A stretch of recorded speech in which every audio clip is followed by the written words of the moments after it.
Guys, ito pa rin ang Team Lucky. Yan guys, kasama ko ang aking asawa at ang batang makulit.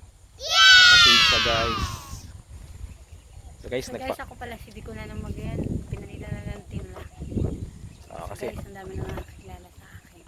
so guys, family kami. Wow. Team Lucky 3. Huwag niyong kalimutan guys, subscribe Team Lucky 3. Pati namang anak ko guys. So guys, may papakita kami sa inyo guys. Yan. Kung napapansin nyo guys, palay yan. Yan.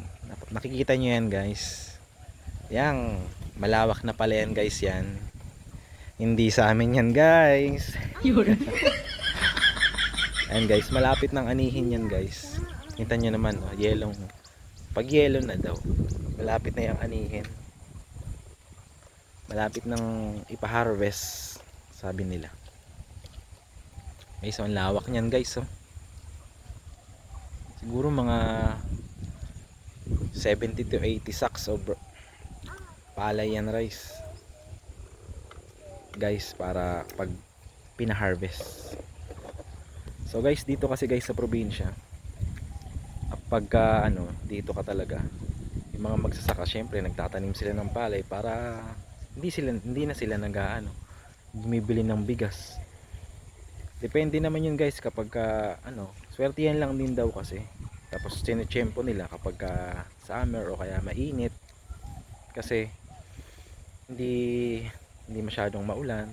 Tapos hindi binabagyo. Kaya dun sila bumabawi guys sa pag mainit, pag tag-init guys. Kasi kita nyo naman, ganito. Ilang days na lang to guys, aanihin na to. So guys, wala kasi kaming palay guys, kaya nakikibideo lang din kami guys. Oh no! Bumilib kasi ako guys kasi ngayon lang ako nakakita ng ganito, malapit ng anihin.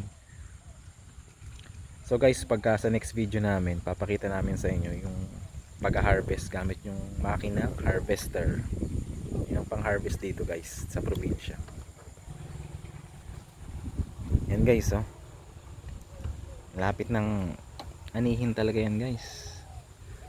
Dilaw na oh.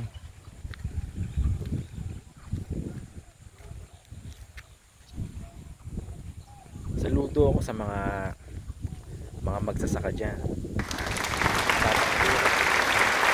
Hapon tatanim ng palay para lang makamit nila yung ganito. Kasi guys, para sa kanila malaking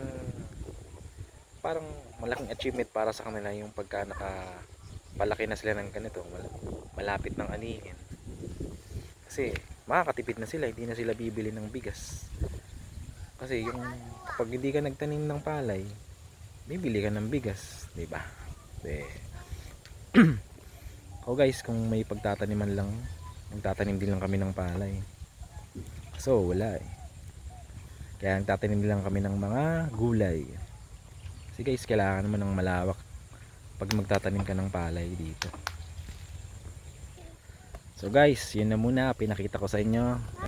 Ayan guys, oh, malapit ng anihin. Ito pa rin ang Team Lucky guys. Huwag niyong kalimutan kaming i-subscribe, pa-like and share na rin ang mga videos namin para marami pa kami videos na may upload guys. Ayan. See you guys on our next upload. Bye bye.